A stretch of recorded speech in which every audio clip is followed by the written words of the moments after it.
All right, bro. I ain't doing that, but I'll leave him to it. Hey, It's like, I'll Seth. be real. He gave some solid dating advice. I'll be real, but with Myron, there's some things you take and some things you gotta leave. Like, Yeah, like his view on women, with like some of the stuff he was saying. I'm like, bro, I'm surprised you ain't got shot with some of the stuff you done said. I mean, bro, we needed to repeal the 19th Amendment, bro. I was like, damn. It He's was like, they like can't vote. the very first 5 minutes, repeal the 19th Amendment. Like, There, whoa. That was funny though. I ain't gonna lie. When I first heard those arguments, I was like, y'all are on demon time right now. Talk about we need to repeal the 19th Amendment. We need to stop women from voting. I'm like, whoa, guys, chill out. I think it'd be better if we just try to convince them to vote our way instead of just taking away their voting rights. I mean, there are some women, and I'm saying this as a woman, there are some women that, regardless of which, you're never going to convince them. But That's true. Yeah, y'all girls can't be hard-headed. I'll tell you that. Some that just Hey, do not Seth. even need to be near a political discussion.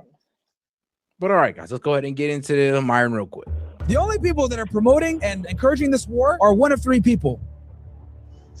And magatards, aka boomers. Those are the only three people really promoting this war. Anyone who have a brain understands that this war doesn't benefit America whatsoever. We get zero strategic benefit from this conflict. Oh, and did you guys also hear that now they're talking about anyone that wants to pass the Strait of Hormuz has to pay Chinese yuan? If the Iranians say, look, you could come through the Strait of Hormuz, but you have to do all your transactions in yuan, guess what that does? That weakens the power of the US dollar. So here's the thing, right? Like, it's easy to sit there and say, oh yeah, we had 6 soldiers die, right, from the KC-135. But what they never show you is that this was actually a real person, right? Rest in peace to Alex Klinner. And this is why I'm anti-war, guys. Because we sit here, from the comfort of our own homes, talking about this conflict, talking about this war, and we forget that there's real people on the other side fighting said war. So my thing is, I look at war as the absolute last resort that is needed from a defensive posture. That is the only time we should be engaging in war in 2026.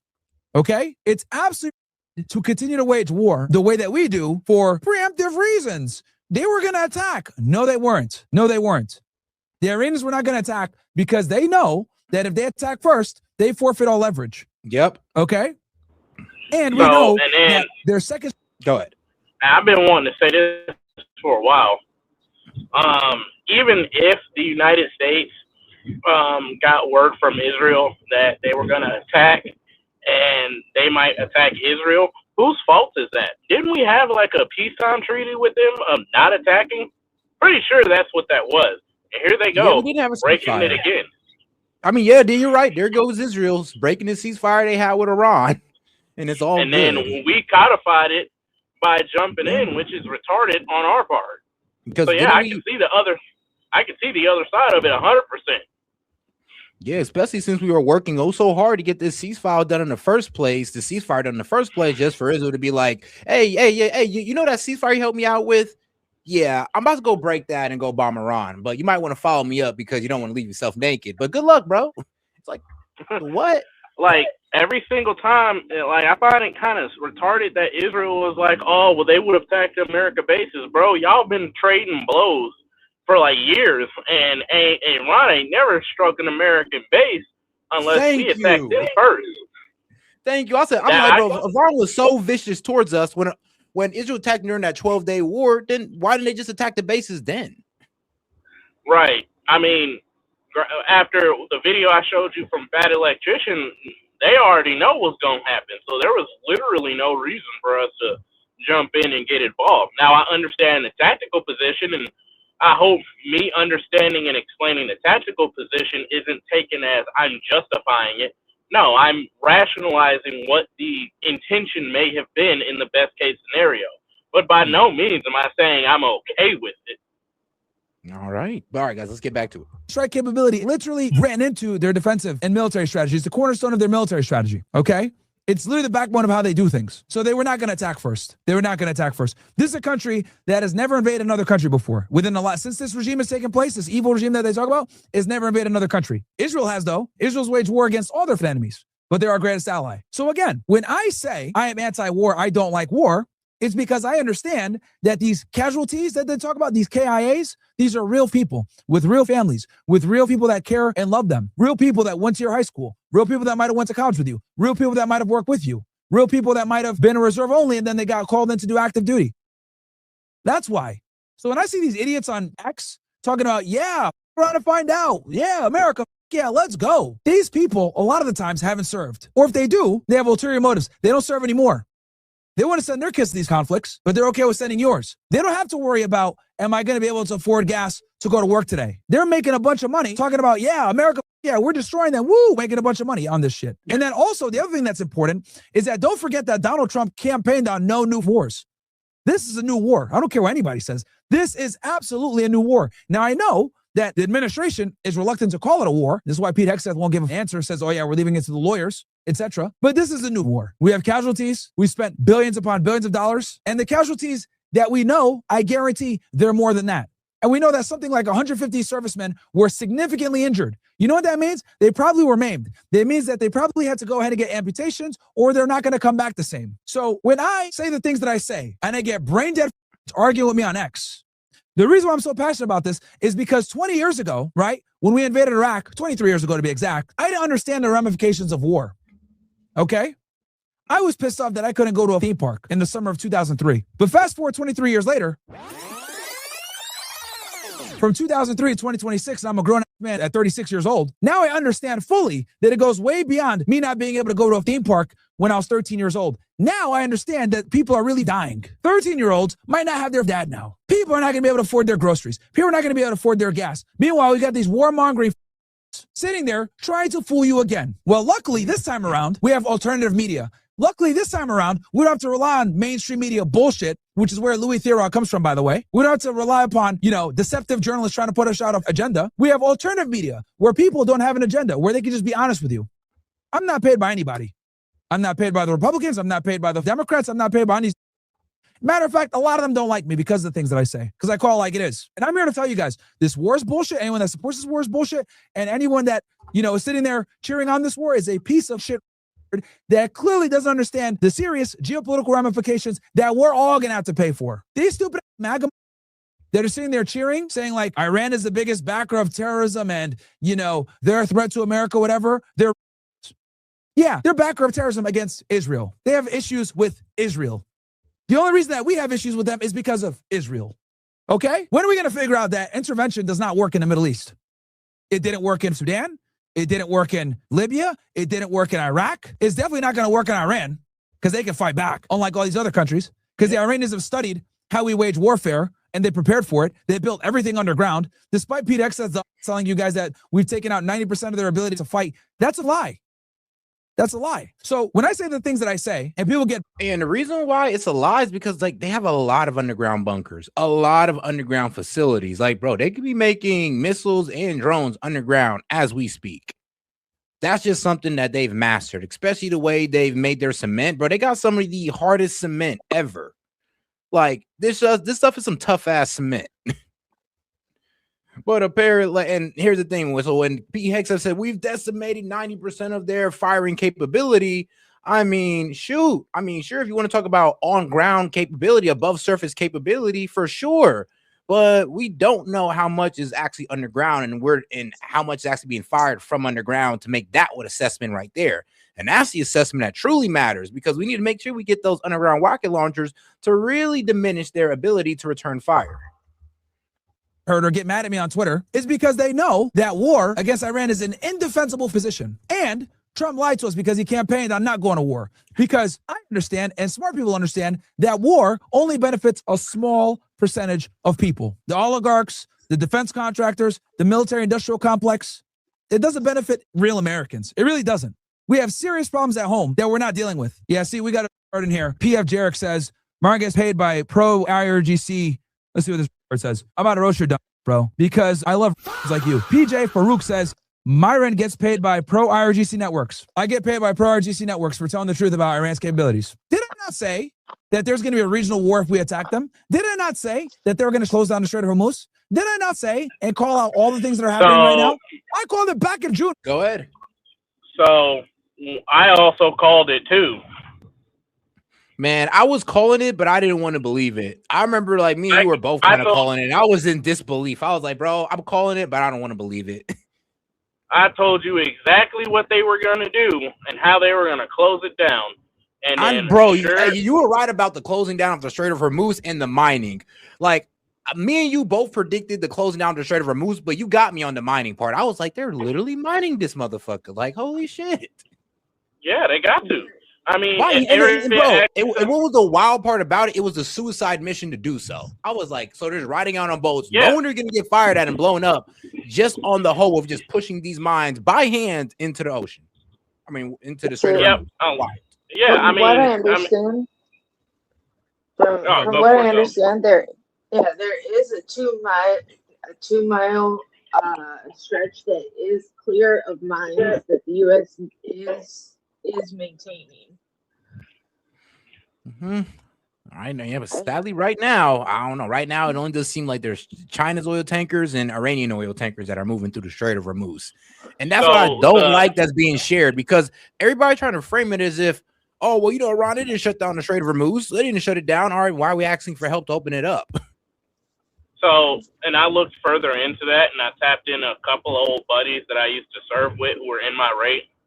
So the whole serving, quote unquote, begging, as Sid like to say, or how some of these news anchors are saying.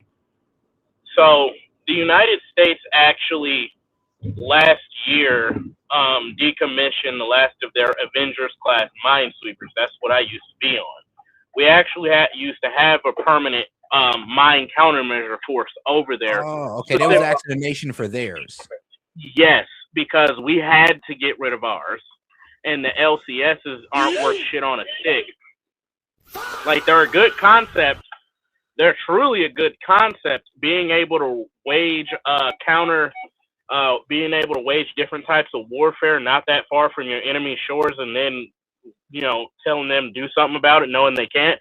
Yeah, that's a really good concept, but they keep breaking down. And so what we were asking them for was some mine countermeasure vessels, because we just decommissioned ours and we don't have a full fleet ready yet.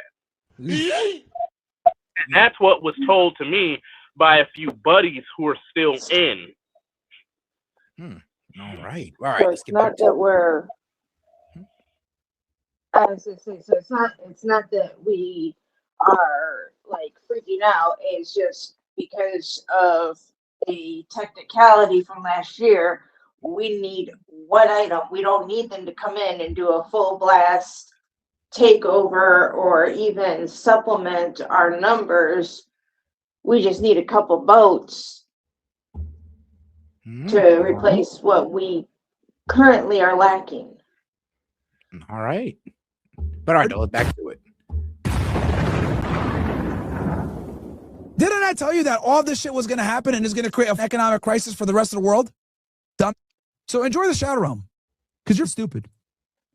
Time to send you to the Shadow Realm. The future is mine. Y'all better be happy I'm not that mean. Yeah, y'all better be happy that I just take y'all dumbass comments and grill you guys. And that's it. The only people that are promoting and encouraging this war are one of three people. And magatards, aka boomers. Those are the only three people really promoting this war. Anyone with half a brain understands that this war doesn't. Hey, and shout out to my man Monty sending in a Rumble rant. He says, I'm still here, but I'm in the chat. Gotta let everyone talk. I'm weak as hell. He says, I don't want to hear it when people say I don't let people talk. I mean, all right, Monty. So, I mean, the next time Monty comes up, guys, hey, he gets a fuel spiel. He gets a full presidential 5 minutes. Man, to hell with that, because I be getting cut off by Monty and Sid. They be like, you be taking 20 minutes. Hey, y'all go fuck yourself on that one. Excuse me. I don't even get to lay I'm the president now. Remember? Go for it, Toph. I say, no. I'm the supreme president now. We already established this earlier, so Monty can't be president. Oh, well. Sorry, it's a joke. The queen has spoken. Anyway, but in terms of like this whole war, yeah, I agree with what Myron is saying. Literally nobody. I just told you, Toph, I don't know if you were watching earlier today, but while I was on the way to VA, you know how much I paid for gas? $62.02. $62 fucking dollars. This car typically from like engine about to shut off on E only takes about $45, maybe $50. It took me $62 to fill this damn thing up to where it normally is any other time. This is some bullshit. Yeah, we was at like 260, some guys at 250, and now we're at 330, 350. It's wild out here. It's 350 now. It's 360 in Missouri. Bro, it's 360 where I'm at. Yeah, we're at a gas Really? station right now. It's 360. Yeah. And but you gotta I remember, only- Tobe, I'm in central Columbus, so that's probably Yeah, why, I was gonna bigger- say Yeah. because I'm still paying like it takes me $25 to fill up my tank from empty, and that's still what I'm paying. Prices. I want the gas prices from Trump's first presidency, where it was $1.26 a gallon. Well, he wasn't getting We'll us get into it, though. fucking war. Man, that 188, man, that was beautiful. Boy, $20 was gas money. Man, now it ain't nothing. That's like how, bro, that get you through 3 days. Yeah, You know that there is now a refinery getting built in Texas. I can see that. Yeah, I heard about that. It was actually. just so that way we won't be dependent on sending our oil to the Middle East, just be brought back here. I mean, it could help out, but the thing is, though, the oil refinery is that's like years out until we have that done. Maybe like 2 to 5 years at best, maybe more. It's an oil refinery, and I'm thinking in terms of factories. Oil refinery, maybe okay. So my thing is that I have personal family interest in Iran and Israel and in our military. So while I don't like this war, I hate that it's happening, but at the same time, I'm supporting it because I'm hoping that at the end of this, my family will no longer be in fear. So that's why I haven't really been commenting on it, because I know I've been jumped on about it before, but I'm not gonna start freaking out until week 7 or 8, because he said 4 to 6 weeks, maybe 7. So once we hit 7 weeks, 8 weeks, if there's no end in sight, then I will start kind of freaking out on our end. But like I said, I'm between, I'm on this cusp where I've got family out there, but I also want, what's best for our country, but I want what's best for my family too. So understandable. I completely understand. Nah, Trust it's me. So understandable. we're praying. Yeah. For him. But I don't like the fact that first, we know all of their stuff is underground. What they should have did was loaded up a bunch of B-52s, put all of their GBU 128s or whatever, the Moab bombs on the island off the coast of India, and have just do track loops to that island and to Iran. All right, now. So Hold on, guys. what I did want to let Steph talk real quick. Steph, you said you had something to say? Oh, Steph, you're good. You're all right. It's from a topic from earlier though. It's gonna be really off topic. That's why I said to you about let me know when you're ready, because it'll be going backwards instead of forward. So I don't know if you want me to just wait for it. Okay. It'll be going. Yeah. All right. Well, we can save that. Maybe one. I should wait. All right. We'll save that one. But all right, guys, let's get back to it. Benefit America whatsoever. We get zero strategic benefit from this conflict. Oh, and did you guys also hear that now they're talking about anyone that wants to pass the Strait of Hormuz has to pay in Chinese yuan? Let me tell you how bad that is. For the idiots in here that don't understand how the world works, let me explain to you guys something. I'm going to explain to you guys something here that a lot of idiots don't want to talk about and why this is a big deal that they want to accept Chinese yuan. So let's go through this. Now, in order for you guys to understand the significance of, boats potentially having to do transactions in Chinese yuan across the Strait of Hormuz, you must understand the concept of the US dollar. Okay, let's go through this. Our hegemony, right? Our power across the world is built on 4 foundations. Okay? Number 1, reserve currency status. Number 2, the petrodollar. Number 3, SWIFT. And then most importantly, number 4, our military strength. Okay? These are the 4 pillars of American power that make us a world superpower. Okay? And at one point made us the unipolar power, but now it's a multipolar world. So let's go ahead. For the purpose of this conversation, we're going to talk more about the dollar. Okay? Now, back in the 1970s, Nixon cut a very important deal where he basically said, hey, look, Saudi Arabia and these Gulf countries, we want you guys to do your oil transactions in US dollars. Okay? Why? Because if every country does all their transactions in US dollars, this creates a demand for the US dollar. If there's a demand on the US dollar, basically the US becomes a world's reserve currency. This is what's informally known as the petrodollar. Okay? Now, this went ahead and continued to bleed over into commodities. So all foreign transactions, when countries deal with each other, for the most part, are done in US dollars. Okay? So oil and commodities are typically traded in US dollars. Now, here's the problem with this. Many countries realized with the United States having this power, their currency, right, is very strong. When your currency is strong, what does that allow you to do? Well, it allows you to print money ad nauseum with almost no consequence. Okay? Kind of like we do right now. So when you are the world's reserve currency, you can just print money however much you want. Okay? And we don't have to deal with the consequences of inflation. So for example, something like 50% of the world's current money in use, okay, was printed during the COVID era. That's insane. Any other country would have serious inflation issues. But since we're the world's reserve currency, we are able to forego a lot of these consequences that would otherwise come and hit us economically, right? So when countries challenge our ability to be the reserve currency, guess what happens? We destroy those countries. Yeah. Okay? Because America is built upon, once again, those 4 pillars that I mentioned. Reserve currency status, petrodollar, U.S. military power, and SWIFT. You know, so crazy. That's one of the reasons. Well, that's the reason why we came after what was it, Gaddafi in Libya. One of the reasons why, because he wanted to go back, going outside of our petrodollar empire.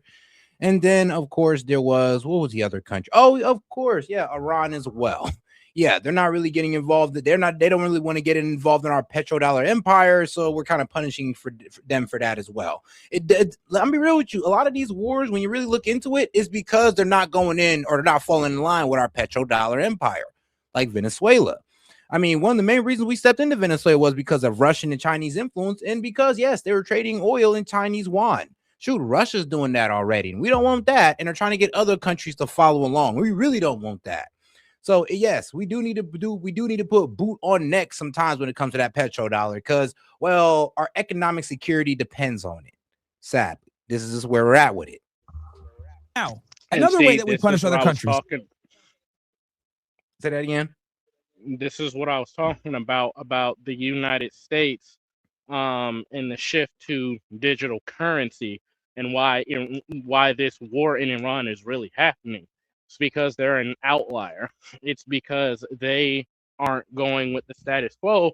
And in order to establish a new world order or a new world system, you first need to get rid of any systems of government that function outside of the current system to ensure that they will function within the new system. True. All right. For not doing what they're supposed to do, is we kicked them off of SWIFT. This is what we did with the Russians. When Russia invaded Ukraine, one of the first things we did was sanction them and then kick them off of SWIFT. So now we made it very difficult for them to do transactions, because the entire world global system, the global financial system, is pretty much run through SWIFT. Okay? So what ended up happening was we were able to hurt the Russians financially to a degree. Now, here's the problem though, okay? The Russians were prepared for this. Back in 2014, when the Russians invaded Crimea, because just so you guys know, this war with Ukraine did not start in 2022. That's for the smooth brain think that the war started in 2022. The war really started back in 2014, okay? After the Maidan revolution, which, by the way, we were involved in that, by the way, as well. Yeah. Okay? Well, we came in and we overthrew the pro-Russian government, etc., and put Zelensky in. That's a whole other conversation. If you guys want more detail on that, watch my interview that I did with Jackson Ankle. We went real deep into that. But for the purpose of this conversation, I'm going to talk more about the 2022 conflict, the special military operation, which, by the way, we did the same exact thing with Iran, FYI. Right? Isn't it funny how those shoes on the other foot now? But anyway, back to what I was saying. When Russia invaded Ukraine in 2022, or excuse me, in 2014, We heavily sanctioned them. They had a whole bunch of problems with SWIFT, everything else like that. So when 2022 came, they basically made their country recession-proof and inflation-proof and American hegemony-proof. What do I mean by this? They bought a bunch of gold from the Sudanese. They had Hemeti literally in Moscow the day they invaded, bringing over a bunch of gold. They had their financial system prepared for it. They knew they were going to get kicked off SWIFT. They knew that they were going to be sanctioned. So they started making a bunch of different Russian brands that copy American brands. Like, for example, there's no McDonald's in Russia, but they have damn near the same thing. They just got rid of the McDonald's, made it like, you know, McRussell's, and they serve the same shit. Right? And then Russia ended up becoming one of the strongest economies in the world. Okay, they're like in the top 5, top 10 economies in the world, despite the fact that we have them sanctioned. Trump realized this. So the Russians were beating the out of the Ukrainians, even though we're giving them all the support, and they're not really bleeding from the sanctions. If anything, their economy has gone stronger. Okay, so he's like, "Damn, we're putting all this money into a war that we're not even winning." And here's the thing: I've been lately against sanctions because it doesn't really give us any gain here. All it does is make people distrust our dollar, make them weary of using our dollar because they never know we're just going to pull the rug from under them and hit them with sanctions. So I do say that sanctions aren't a good idea because it causes distrust in our dollar. Well, and this is why we should probably stop sanctioning people as a punishment because we're risking our petrodollar, we're risking our dollar dominance. And that's what I was getting ready to say. Sanctions as a whole, yeah, that is a good tool to have. But when you start using it willy-nilly and free-handed, that's when you get into trouble. That's why it was such a big issue when Obama was just handing out sanctions like they were freaking lollipops. Yeah. And it's concerning when people do that. And I'm going to tell you why. Because, like I said, it's like, all right, so you expect these countries to still abide by our petrodollar standard, but yet they're in fear if they ever